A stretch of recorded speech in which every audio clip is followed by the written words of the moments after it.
Привет, друзья!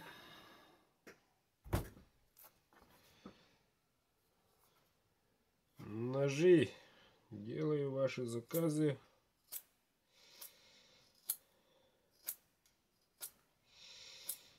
Так, ну о чем тут сегодня будем говорить?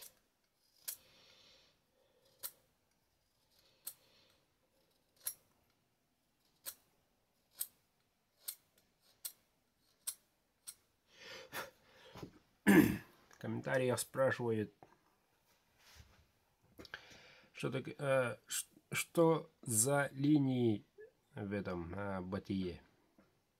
Это не просто линии, это не для красоты, это означает что-то. Бывают линии, все линии в нечетном ряду, можно сказать.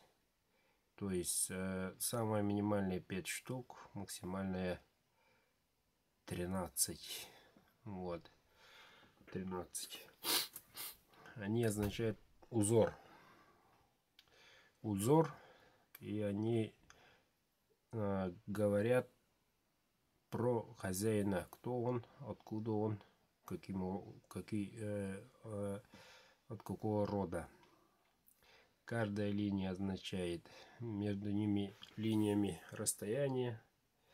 Например, вот такая, потом такая, или по 3, или вот так. Типа расстояние. И это расстояние между ними тоже считается.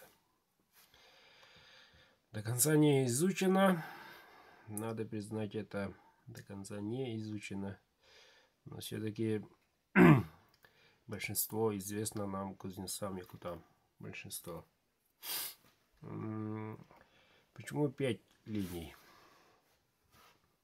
Как известно, у человека 3 духа.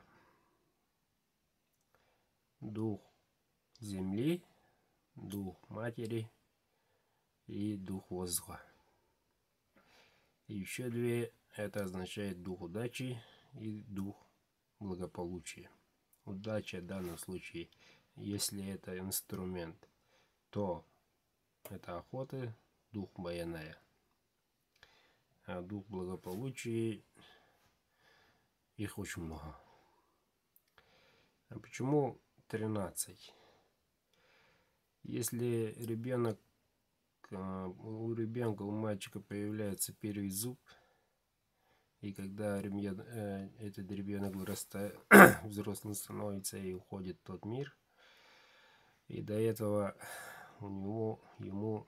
если у него есть бытия 13 или около этого, деленные линиями, то он рассказывает, сколько у него сыновей, сколько побед, сколько он сделал в своей жизни и какой он был человек в срединном мире. Вот. Ну, если про это я рассказал очень много, очень долго. Вот. Так, еще там по вопросу комментариев пока особо нечего добавить. Вот. Пока вроде все. Оставляйте. Свяжемся.